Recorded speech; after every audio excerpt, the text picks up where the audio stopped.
Halo minasan, jumpa lagi bersama Dike. Pada kesempatan ini, Dike akan melanjutkan bahasan anime Rurouni Kenshin episode 6. Dike kembali menyarankan agar kalian bisa menonton anime ini secara langsung, karena dijamin kalian pasti puas dan tentu saja memiliki pengalaman nonton tersendiri. Tapi jika kalian gak ada waktu, maka mampir ke sini adalah pilihan yang paling tepat. Karena Dike dengan senang hati akan menceritakan semua kisahnya untuk kalian semua. Sebelum lanjut ke inti cerita, buat kalian yang baru saja menemukan channel ini, ada baiknya untuk subscribe dulu.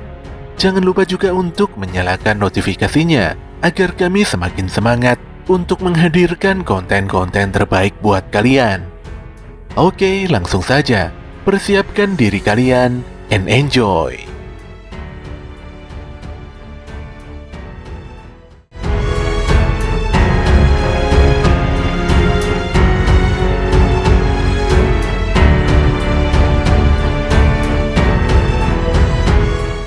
Pada suatu siang, Kenshin nampak didatangi oleh Pak Uramura.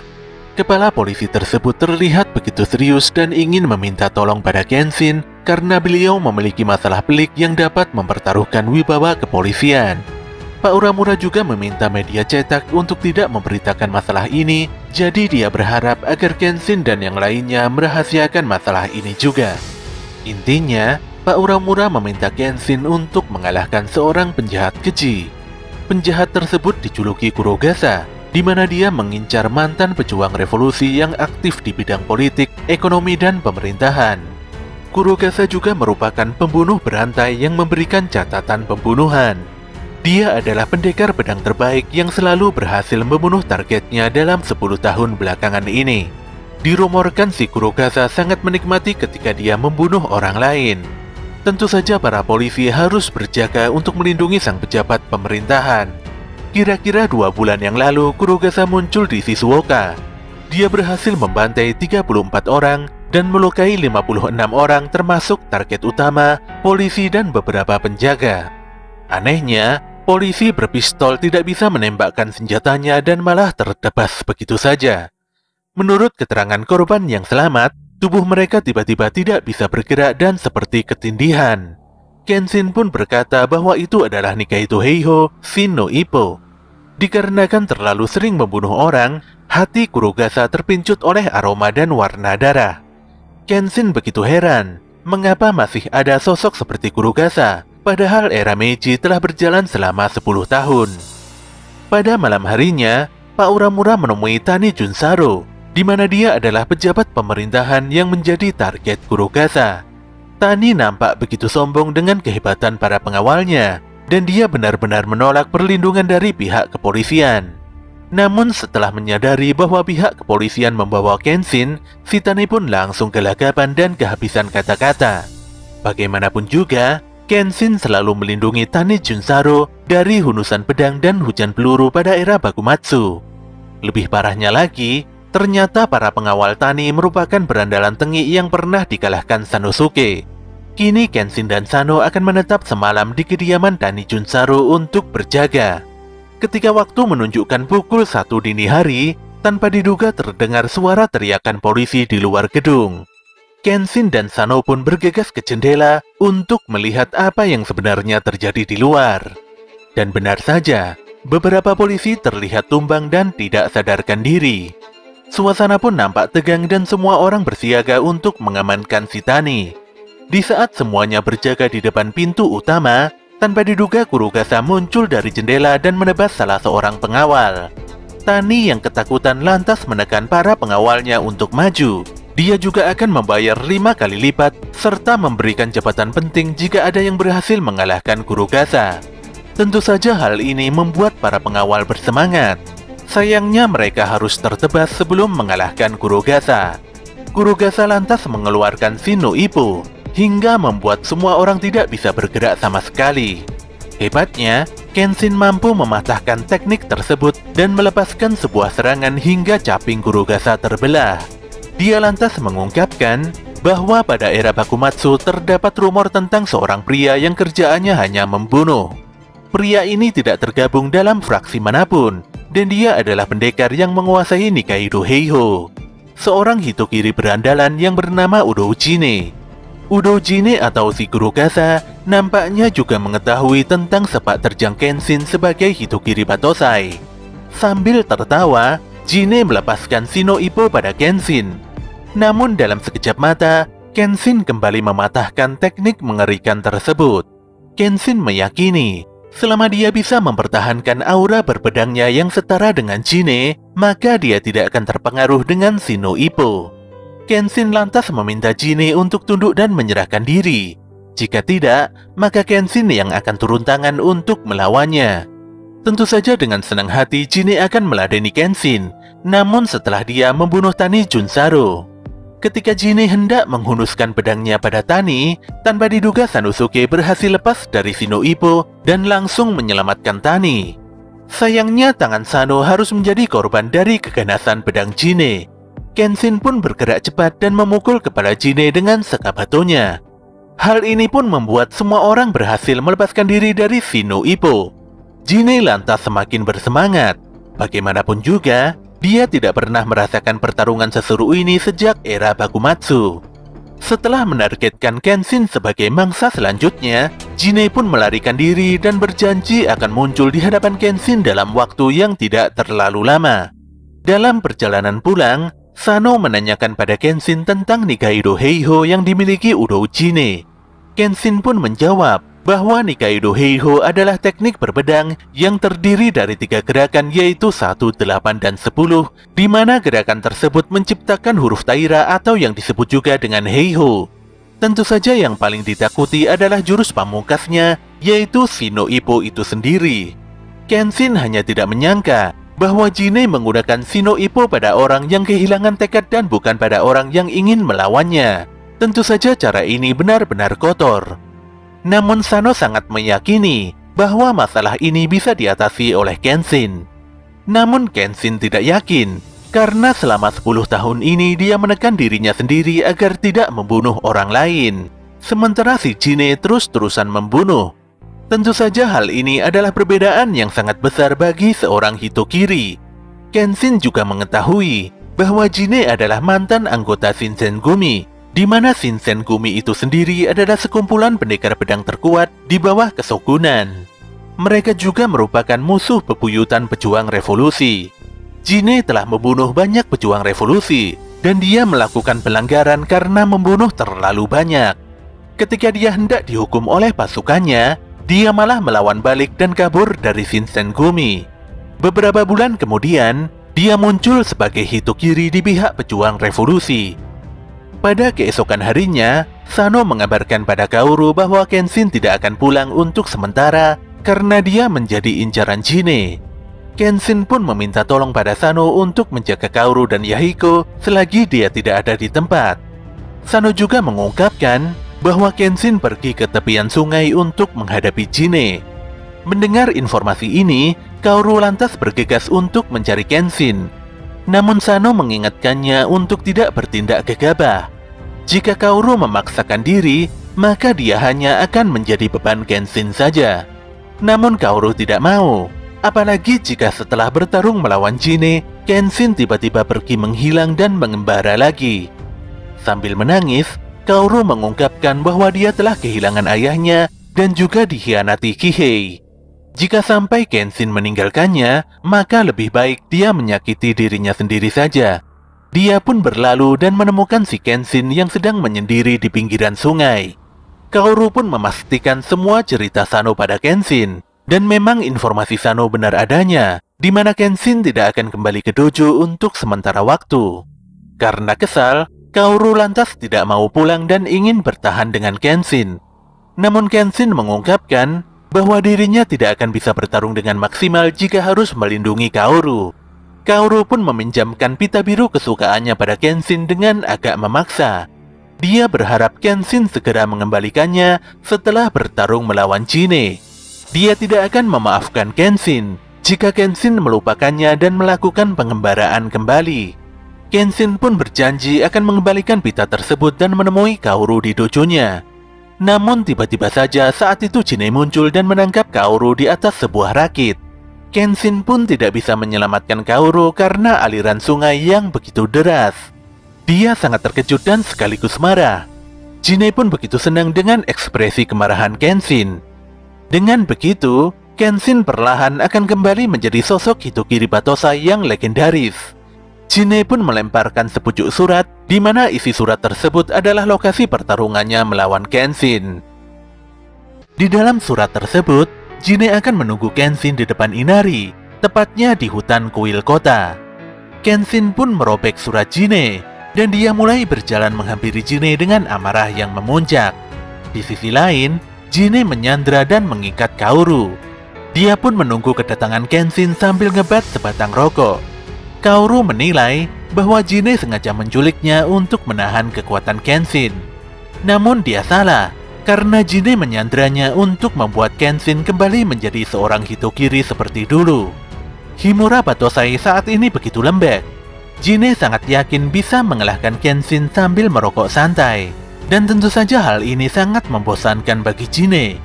Jinne mengisahkan bahwa dulu Himura Batosai adalah pendekar yang bisa membuat bulu kuduk berdiri hanya dengan mendengar namanya saja. Ketika masih bertugas sebagai anggota Shinsengumi, untuk pertama kalinya Jinne bertemu dengan Batosai di Kyoto. Kala itu dia dan rekan-rekannya begitu yakin bisa mengalahkan Batosai yang sendirian.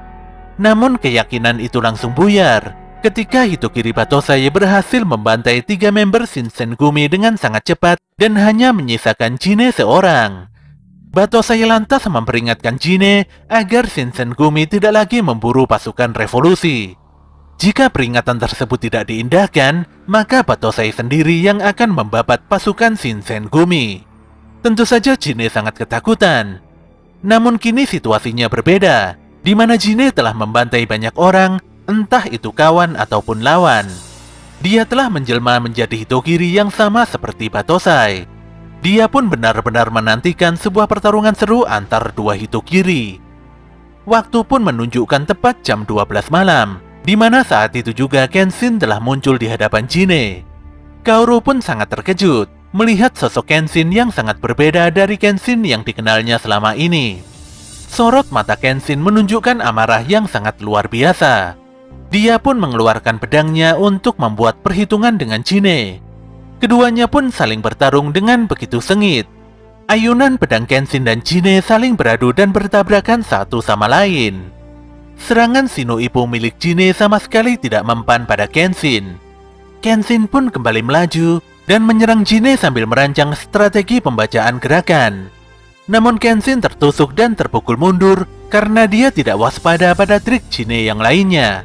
Dikarenakan Kenshin masih lembek, Jinne langsung melepaskan Shino Ippo pada Kaoru. Jinne agak meningkatkan serangannya pada Kaoru, dan serangannya itu bisa mengakibatkan paru-paru Kaoru lumpuh dalam waktu 2 menit. Saat itu juga Kenshin langsung melesat dan mengayunkan sakabatunya pada muka Jinne. Walau terluka, Jinne nampak cukup senang karena Kenshin telah kembali menjadi Batosai yang dikenalnya pada era Bakumatsu dulu. Kenshin pun mengancam Jinne dan memerintahkannya untuk melepaskan Kaoru dari Shino Ippo. Namun Jinne tidak bisa melakukan hal itu. Shino Ippo akan lepas dengan sendirinya, atau Kenshin harus membunuh Jinne untuk melepaskannya secara otomatis. Jinne lantas menerapkan hipnotis kuat pada dirinya sendiri untuk melepaskan segenap kekuatannya.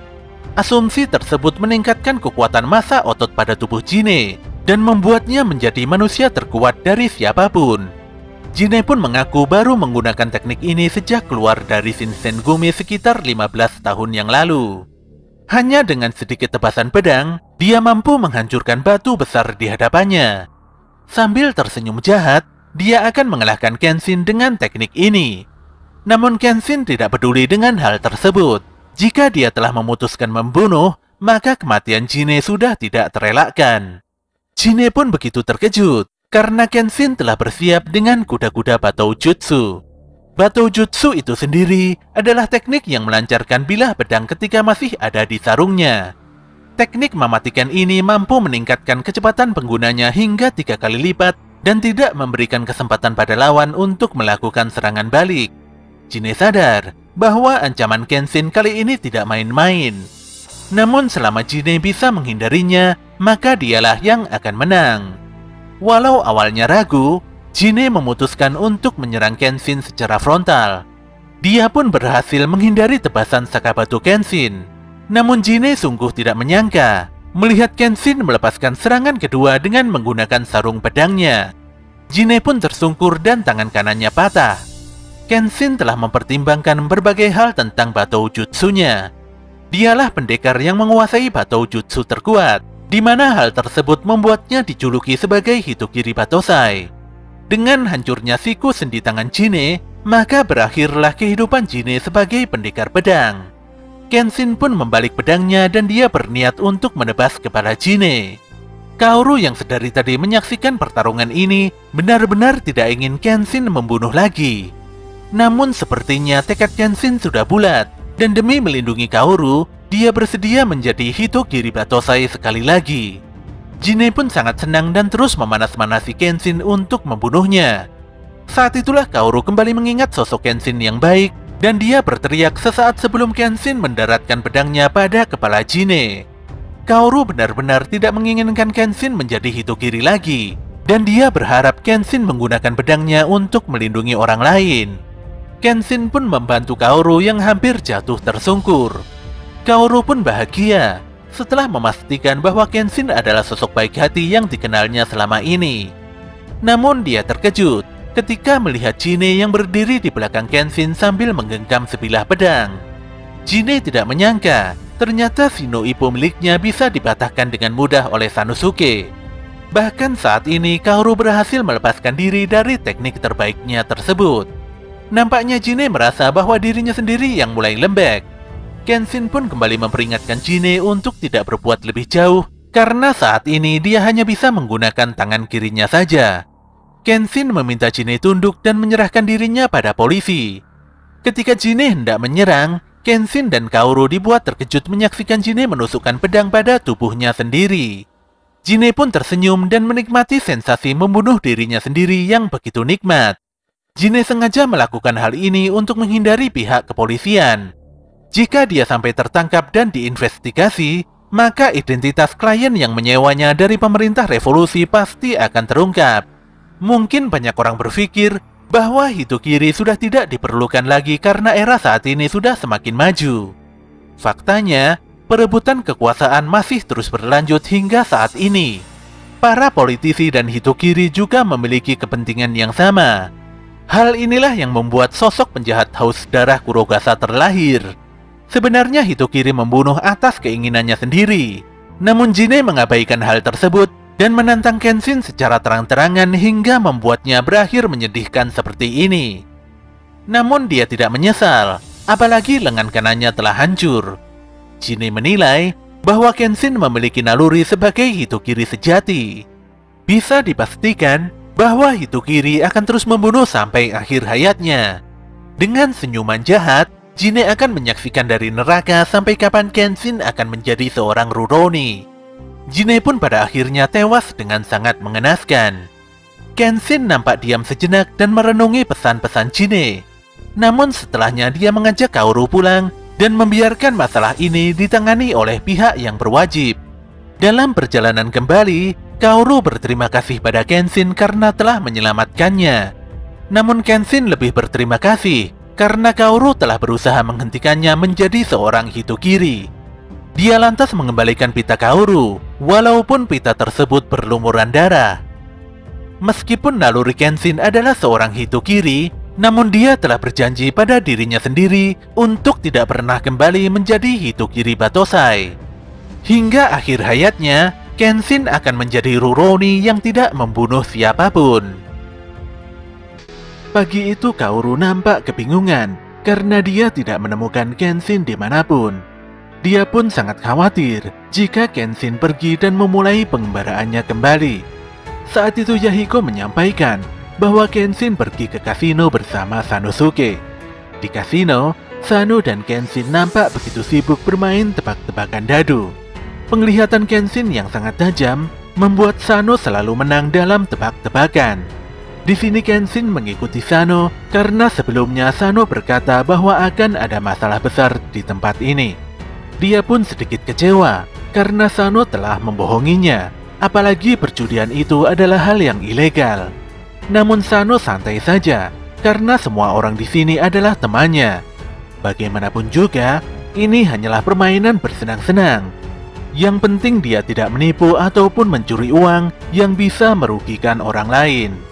Ketika Sano bertanya pada teman-temannya tentang kabar Yoita, disitulah dia merasa syok setelah mengetahui bahwa Yoita telah meninggal dunia.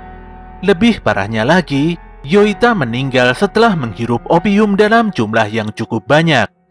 Opium adalah narkotika yang bisa mengakibatkan gejala buruk pada tubuh. Mengingat efek buruk yang ditimbulkan, penggunaan opium jelas sangat dilarang di era ini. Kenshin pun agak curiga, mengapa opium yang merupakan obat mahal bisa dibeli oleh Yoita yang merupakan orang biasa.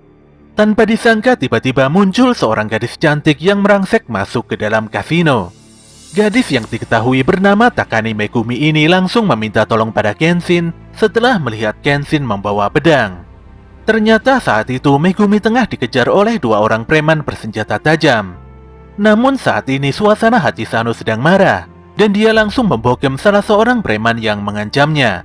Bahkan preman satunya lagi ditendangnya karena ngaku-ngaku sebagai prajurit pribadi Tuan Takeda Kanryu. Sanosuke sendiri mengetahui sosok Tuan Kanryu, di mana lelaki tersebut adalah pengusaha muda yang tinggal di pinggiran kota. Hal ini cukup mencurigakan, apalagi Kanryu mendadak kaya raya hanya dalam waktu beberapa tahun saja. Semua orang di kota ini, mulai dari Yakuza hingga polisi, pasti menghindari pertikaian dengan Kanryu. Ketika Megumi tidak mengakui bahwa Kanryu adalah tuannya, saat itu juga muncul Besimi yang mengancam gadis tersebut. Setelah melukai dua teman Sano, Besimi lantas menyerang Megumi dengan paku ulir tajamnya. Untungnya dengan sigap Kenshin menghentikan serangan Besimi dengan sarung pedangnya. Walau tidak memahami situasi saat ini, namun Kenshin tidak bisa diam saja ketika ada orang yang terluka atau terbunuh. Besimi pun terpental kuat dan pingsan seketika setelah Kenshin dan Sano menghantamnya dengan begitu keras. Melihat kekuatan Kenshin dan Sano, Megumi pun berniat menyewa keduanya sebagai pengawal agar bisa kabur dari kejaran Kanryu. Namun Sano tidak mau sebelum Megumi menjelaskan duduk permasalahannya, apalagi saat ini teman-temannya sedang terluka.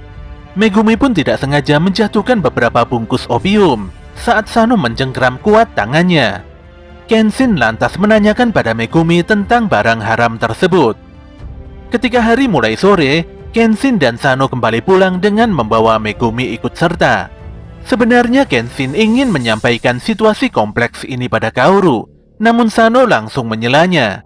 Sano berkata bohong tentang Megumi agar Kaoru dan Yahiko terhindar dari masalah. Kaoru pun langsung menghantam Kenshin, apalagi si Megumi begitu tertarik pada Kenshin. Kaoru lantas berteriak dan mengusir Kenshin, Sano, dan Megumi keluar dari tempat tinggalnya. Pun demikian, Megumi memang berkata jujur bahwa dia tidak ingin jauh dari Kenshin. Dia sangat yakin Kenshin akan menyelamatkannya dari bahaya yang selalu mengincarnya. Kenshin pun meminta Megumi agar mengungkapkan apa yang sebenarnya telah terjadi. Namun Megumi tidak mau terbuka ketika Sano menyinggung soal opium yang telah merenggut nyawa temannya. Dengan geram Sano bersumpah tidak akan membiarkan benda buruk tersebut tersebar di jalanan lagi dan dia pasti akan menghancurkannya. Sedetik kemudian, teman Sano yang lainnya datang dan meminta semuanya untuk pergi ke pinggiran sungai. Ternyata dua preman yang mengejar Megumi tadi telah dibunuh dan ditenggelamkan di sungai. Megumi pun mengungkapkan bahwa Kanryu akan membantai bawahannya yang tidak berguna. Ternyata si Besimi juga ada di TKP tersebut. Dia lantas diingatkan oleh lelaki jangkung di belakangnya bahwa Kenshin, Sanosuke, dan Megumi berada di seberang sungai. Besimi pun langsung geram dan dia berniat menghabisi Megumi saat itu juga. Disinilah Takeda Kanryu berkata bahwa dia tidak ingin ada masalah, apalagi saat ini semuanya tengah berada di dalam kerumunan yang tidak menguntungkan. Untuk itulah si lelaki jangkung langsung menghentikan tindakan ngawur Besimi sambil mempersiapkan strategi penyerangan. Dia lantas memerintahkan dua prajurit bawahannya untuk membantu Besimi dalam memperebutkan kembali Takane Megumi. Besimi pun langsung pergi setelah mendapat perintah. Setelah beberapa saat, Megumi menyadari kehadiran Kanryu di seberang sungai. Dia begitu yakin bahwa Kanryu tidak akan melepaskannya. Kenshin pun menanyakan siapa lelaki jangkung yang berdiri di samping kanan Kanryu pada Megumi. Dengan serius Megumi menjelaskan bahwa lelaki jangkung tersebut adalah Aoshi Shinomori. Dia adalah seorang Onmitsu jenius yang menjadi bos Oniwa Bansu Kastil Edo tepat sebelum revolusi Meiji di usia 15 tahun. Onmitsu sendiri adalah ninja yang memiliki kemampuan spesial yang tergabung dalam Oniwa Bansu. Melihat lawannya adalah pengusaha mencurigakan dan Oniwa Bansu yang berbahaya, Kenshin pun semakin tidak ingin menyerahkan Megumi begitu saja. Pada malam harinya, Kenshin menggali berbagai informasi tentang kekuatan Kanryu pada Megumi. Selain kekuatan normal pasukan Kanryu, Oniwa Bansu juga tidak luput dari perhatian Kenshin. Sesaat kemudian, Kenshin keluar untuk menemui Sano dan Kaoru. Dia lantas menyerahkan bagan organisasi kelompok Kanryu pada Sano untuk dipelajari. Dikarenakan Oniwa Bansu berada di pihak Kanryu, Kenshin pun menyimpulkan bahwa dojo Kamiya dalam kondisi yang tidak aman. Semua orang di tempat ini tidak boleh lengah apapun yang terjadi. Walau tidak bisa menjelaskan masalah buruk ini secara rinci, namun Kenshin meminta Kaoru untuk bersikap tenang karena dia pasti akan melindungi Kaoru dengan segenap kekuatannya. Tanpa diduga, Yahiko tiba-tiba muncul dari bawah kolong rumah. Dia begitu kesal karena tidak dilibatkan dalam masalah ini. Dia juga bertengkar dengan Sano karena tidak terima disebut sebagai bocah. Melihat keriuhan suasana malam itu, tanpa sadar Megumi mengingat tentang masa lalunya. Sedetik kemudian, gerbang dojo Kamiya tiba-tiba meledak dan semuanya segera bergegas menuju lokasi halaman depan. Di sanalah mereka disambut oleh Hyotoko, salah seorang Oniwa Bansu bertubuh besar yang nampaknya memiliki kemampuan yang lumayan kuat. Dengan sikap jongkak, Hyotoko memaksa Kenshin dan Sano untuk segera menyerahkan Megumi pada Oniwa Bansu. Dia juga tidak keberatan jika Kenshin dan Sano menyerangnya dengan sekaligus. Dikarenakan Hyotoko membanggakan kekuatannya dan bertarung tanpa senjata, Sanosuke pun akan maju meladeninya. Bodohnya, Sano langsung maju tanpa menghiraukan nasihat Kenshin. Awalnya Sano berhasil meninju perut Hyotoko, namun disitulah Hyotoko sangat senang karena Sano berada di dalam jarak serangannya. Lelaki gemuk ini pun mematikan api di giginya, dan setelah itu menyemburkan api yang sangat besar pada Sanosuke. Untungnya si Sano berhasil menghindari nafas api Hyotoko dengan melepas bajunya. Kenshin pun turun tangan, dan dia memperingatkan Hyotoko bahwa trik nafas api murahan tersebut tidak akan mampu mengalahkannya. Jelas saja Hyotoko marah dan langsung menyembur Kenshin. Hebatnya, si Kenshin mampu memotong api Hyotoko dengan sakabatonya. Tidak hanya sekali, Kenshin terus menebas semua api Hyotoko dengan sangat tenang. Hyotoko pun kaget karena dia telah menghabiskan 9 liter minyak hanya untuk menyerang Kenshin. Dia pun segera mengisi kembali minyak di dalam perutnya dengan galon yang sedari tadi berada di punggungnya. Ketika Kenshin hendak maju, saat itu juga si Sano langsung menghentikannya. Sano berterima kasih pada Kenshin, namun dirinya lah yang akan maju menghadapi Hyotoko. Kenshin pun memahami dan mempersilahkan Sanosuke untuk melakukan pertandingan ulang. Dia pun optimis bisa mengalahkan Hyotoko karena trik nafas api tidak bakalan mempan melawannya. Hyotoko pun kembali menggila setelah melakukan pengisian ulang minyak. Dia tidak terima karena Sanosuke telah menghina jurus yang sangat dibanggakannya. Dia pun melepaskan kekuatan nafas api maksimalnya pada Sano. Namun bukannya menghindar, Sanosuke malah menerjang kobaran api Hyotoko serta meninju mulut lelaki gemuk tersebut. Selain itu, Sano juga berhasil mencabut dan mengeluarkan tandon minyak dari perut Hyotoko. Walau sudah kehilangan kartu asnya, namun Hyotoko masih sangat percaya diri untuk mengalahkan Sano. Dia pun mendatangi Sano dan berniat melepaskan tinju kuatnya. Namun apa mau dikata, karena faktanya Hyotoko KO di tempat karena Sano menendang lehernya dengan begitu keras. Sano memang menang, walau sekujur tubuhnya terluka. Megumi pun mengakui kekuatan dan kehebatan Sano. Menurut Kaoru, baik Kenshin ataupun Sanosuke, mereka berdua adalah rekan kebanggaan yang bisa diandalkan satu sama lain. Kekalahan Yutoko membuat Besimi yang sedari tadi berada di atas pohon benar-benar sangat geram. Dia pun melimpahkan semua kesalahan pada Megumi. Tanpa basa-basi, Besimi langsung menembakkan paku ulirnya pada Megumi. Untungnya saat itu Yahiko segera bertindak dan merelakan tangan kanannya terkena tembakan paku tersebut untuk menyelamatkan Megumi. Bocah ini tidak mengerti dengan apa yang terjadi. Namun Kenshin dan Sano berusaha semaksimal mungkin untuk menyelamatkan Megumi. Tentu saja dia terpanggil untuk membantu semampunya. Namun dia tiba-tiba ambruk karena paku Besimi tadi mengandung racun yang sangat berbahaya. Ketika Besimi hendak menyerang Kenshin, tanpa disangka si Kenshin telah melesat ke atas dan menebas muka Besimi dengan sakabatunya. Kenshin pun agak terkejut karena fisik Besimi tiba-tiba berubah menjadi kayu. Saat itulah si Hanya muncul setelah menyelamatkan Besimi. Hanya tidak ingin bertempur lebih lanjut karena dia sadar bahwa tidak mungkin merebut Megumi sementara kedua temannya telah dikalahkan. Saat ini dia hanya ingin membawa Besimi dan Yutoko pergi dari tempat ini. Kenshin tidak peduli dengan kemauan Hanya. Namun apapun alasannya, dia tidak akan membiarkan Besimi pergi karena lelaki kecil tersebut harus memberikan penawar pada Yahiko. Dikarenakan si Hanya tidak bisa bekerja sama, Kenshin pun terpaksa melakukan perlawanan. Namun tebasan Kenshin bisa dipatahkan dengan baik oleh Hanya. Selain itu, lelaki bertopeng tersebut juga berhasil melepaskan satu pukulan kuatnya hingga membuat Kenshin tersungkur. Dia lantas berpamitan dan melesat pergi, sambil menggendong kedua rekannya yang masih tidak sadarkan diri.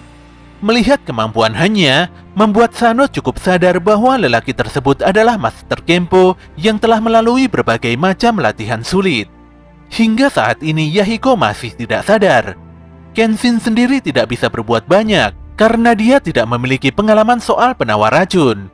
Ketika Kaoru hendak mengeluarkan racun dengan menghisapnya, tiba-tiba Megumi langsung menghentikannya. Dia juga memarahi Kaoru karena jika hal tersebut dilakukan, maka luka akan menjadi infeksi dan semakin memburuk. Dengan tegas, Megumi meminta semuanya untuk mundur. Dia lantas memeriksa suhu Yahiko dan sedikit melakukan analisa untuk menyembuhkan bocah tersebut. Setelah memastikan penyakitnya, Megumi pun memerintahkan Kaoru untuk memanggil Dr. Dojo Kamiya. Dia juga menuliskan beberapa daftar obat agar bisa diberikan pada Dr. Dojo. Beberapa saat kemudian, kondisi Yahiko nampak lebih baik dari sebelumnya, tentunya setelah mendapatkan perawatan intens dari Dr. Oguni Gensai. Gensai memastikan Yahiko akan pulih dalam waktu 3-4 hari ke depan. Dia sangat kagum pada orang yang menuliskan resep obat padanya, apalagi orang tersebut bisa menulis dengan sempurna, mulai dari peracikan hingga cara pengobatannya.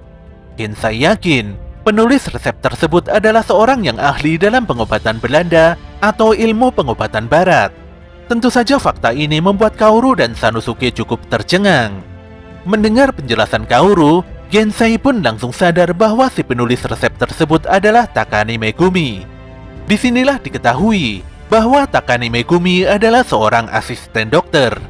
Gensai menjelaskan bahwa keluarga Takane bukanlah keluarga biasa. Mereka adalah keluarga yang sangat dikenal di kalangan para dokter. Namun kala itu terjadi perang Aizu, di mana keluarga Takane harus pergi berjuang dan meninggalkan Megumi yang masih begitu kecil. Perang ini pun merenggut nyawa ayah Megumi yaitu Takane Ryusei.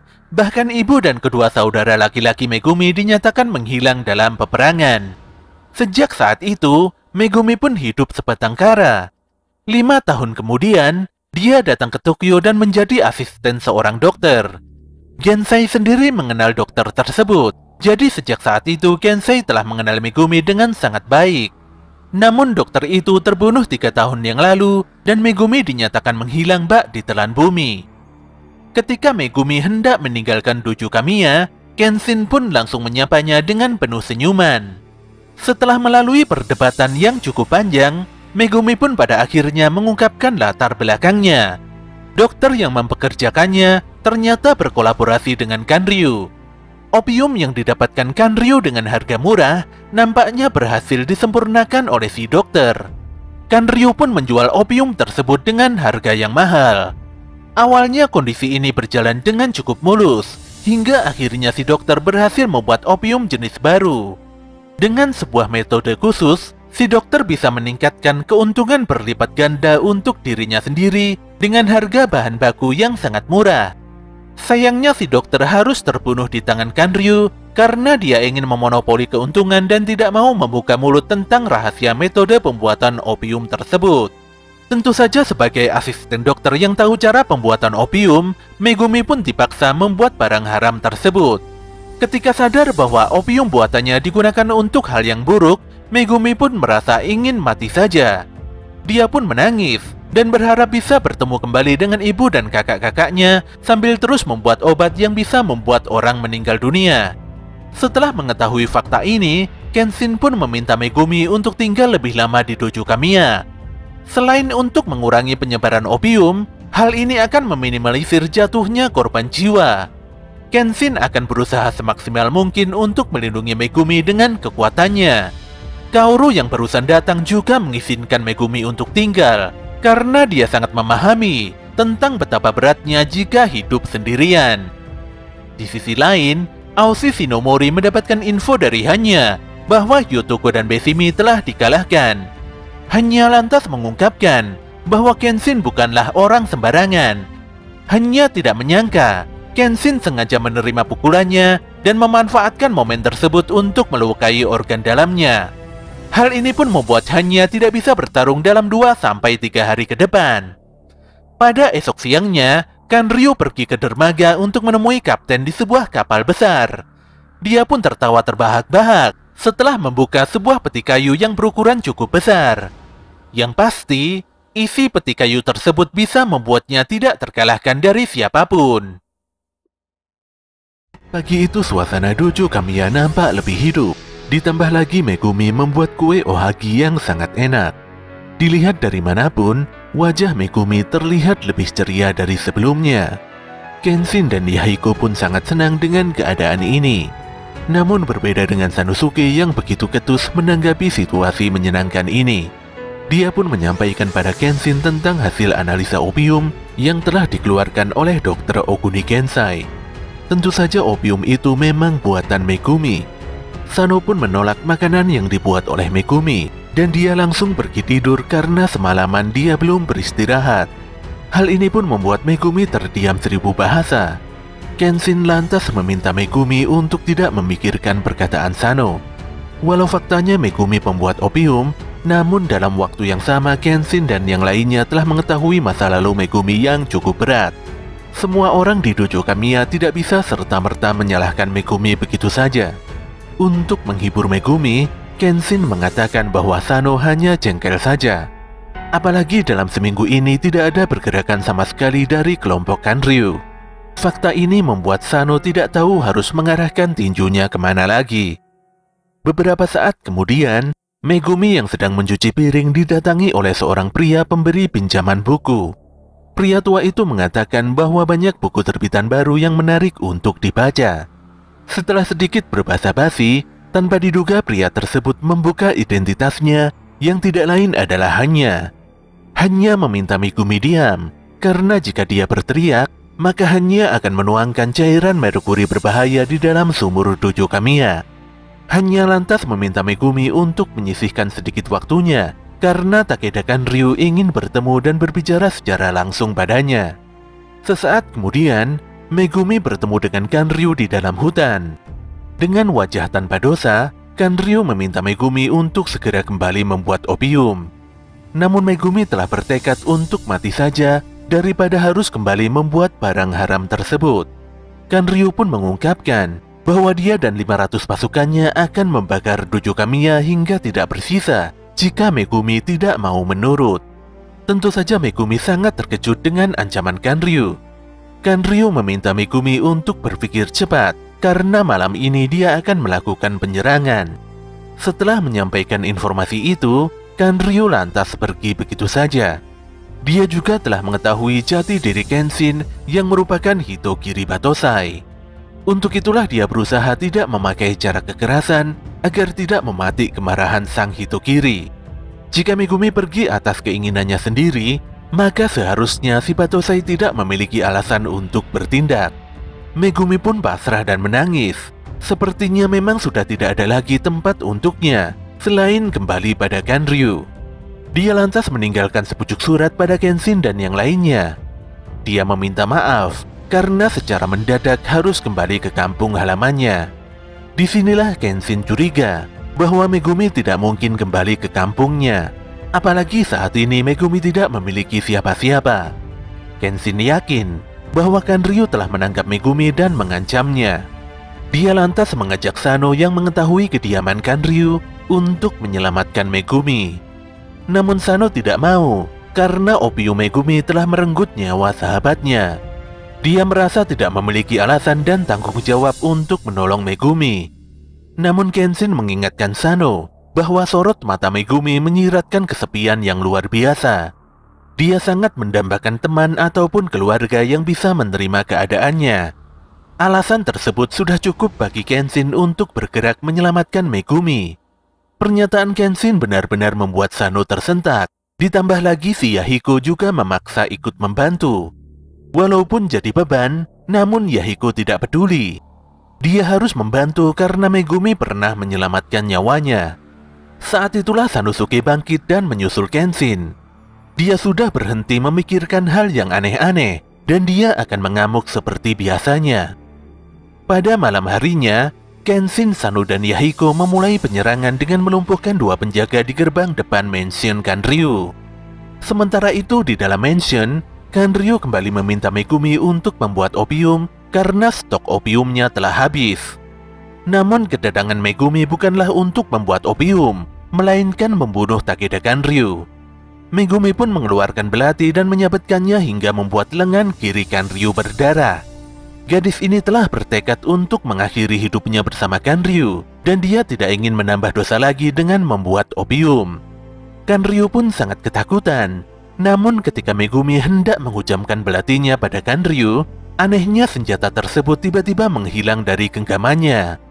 Ternyata belati itu telah direbut oleh Aoshi Shinomori. Kanryu pun sangat marah dan langsung memukul serta menendangi Megumi. Gadis itu pun seketika pingsan setelah menerima pukulan yang begitu keras. Saat itu Kanryu sadar bahwa di depan mansionnya telah terjadi keributan besar. Aoshi lantas menyampaikan bahwa Kenshin dan rekan-rekannya telah datang untuk menyelamatkan Megumi. Sano dan Yahiko memukuli beberapa orang pengawal. Namun Kenshin melumpuhkan banyak sekali prajurit dengan pedang mata terbaliknya. Kecepatan serangan Kenshin benar-benar mengerikan dan tidak terbendung. Bahkan pasukan bersenjata api bisa dilumpuhkannya dalam sekali sapuan.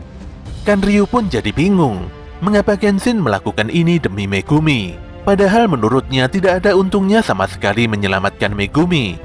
Disinilah Aoshi menjelaskan bahwa Kenshin adalah Rurouni yang tidak tertarik pada harta dan jabatan.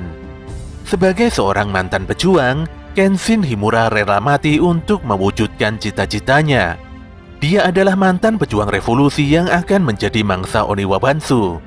Kanryu pun sangat ketakutan dengan pernyataan Aoshi. Bagaimana tidak, Aoshi secara terang-terangan memusuhi Hitokiri legendaris yang mengerikan. Namun tekad Aoshi dan Oniwa Bansu sudah bulat. Dia dan rekan-rekannya tetap akan bertarung melawan Himura Batosai. Dengan sorot mata tajam, Kenshin meminta Kanryu turun dan keluar dengan membawa Megumi. Tentu saja Kanryu gelagapan dan berkeringat dingin. Namun pengusaha tersebut memuji kehebatan Kenshin yang bisa mengalahkan 50 pengawal pribadinya dalam waktu sekejap. Dia lantas menawari Kenshin untuk menjadi pengawalnya. Dia juga akan memberi bayaran yang sangat tinggi jika Kenshin mau menerima tawarannya. Namun Kenshin sama sekali tidak berminat dengan tawaran tersebut. Kanryu pun akhirnya mengakui kekalahannya. Dia menyerah dan akan melepaskan Takani Megumi. Namun dia memohon untuk diberikan waktu 1 jam saja untuk bersiap-siap. Kenshin pun menyarungkan pedangnya dan berjalan menuju sebuah pilar lampu taman. Dia lantas menebas pilar tersebut hingga terlempar di dekat Kanryu. Dengan muka serius, Kenshin meneriaki Kanryu dan memastikan dengan tegas bahwa dirinya akan masuk ke dalam mansion dalam waktu 1 jam. Tentu saja Kanryu kembali bergidik. Dia pun meminta Aoshi untuk mengerahkan pasukan Oniwa Bansu. Aoshi sendiri telah menempatkan tangan kanan dan kirinya di lorong pintu masuk utama dan ujung tangga. Namun Aoshi jadi tidak terima karena Kanryu telah merendahkan Beshimi dan Hyotoko yang merupakan member Oniwa Bansu di bawah naungannya. Sebagai pemimpin Oniwa Bansu, Aoshi tidak akan membiarkan siapapun yang berani menghina organisasinya. Aoshi lantas menyekap Megumi di dalam ruangan observatorium lantai 3 dan dia meminta Kanryu untuk tidak ikut campur dalam urusannya. Di ruang observatorium, Megumi yang telah sadar mendapatkan informasi dari Aoshi bahwa Himura Batosei berusaha menyelamatkannya. Fakta ini membuat Megumi terharu sekaligus kesal. Mengapa Kenshin dan yang lainnya harus repot-repot menyelamatkannya, padahal dia sudah berusaha untuk menjauh. Aoshi lantas mengembalikan belati Megumi. Dia pun meminta Megumi untuk tidak terlalu berharap karena Kenshin dan yang lainnya tidak mungkin bisa menyelamatkannya. Aoshi melanjutkan bahwa dalam waktu 1 jam yang datang pada Megumi hanyalah penyiksaan kejam Kanryu saja. Dengan kata lain, Aoshi meminta Megumi untuk memilih mati secara damai dengan bunuh diri atau mati dengan sengsara di tangan Kanryu. Aoshi dan kelompoknya tidak peduli dengan opium ataupun harta kekayaan Kanryu. Dia hanya menginginkan sebuah pertarungan yang luar biasa melawan Hitokiri Batosai. Aoshi pun berlalu dan mengunci Megumi di dalam ruangan observatorium sendirian. Sementara itu, Kenshin dan yang lainnya mulai mendobrak paksa pintu utama. Tanpa disangka mereka bertemu dengan Hanya yang telah bersiaga di ruangan tersebut. Kenshin pun jadi sangat serius, karena Hanya adalah musuh berbahaya yang patut diwaspadai.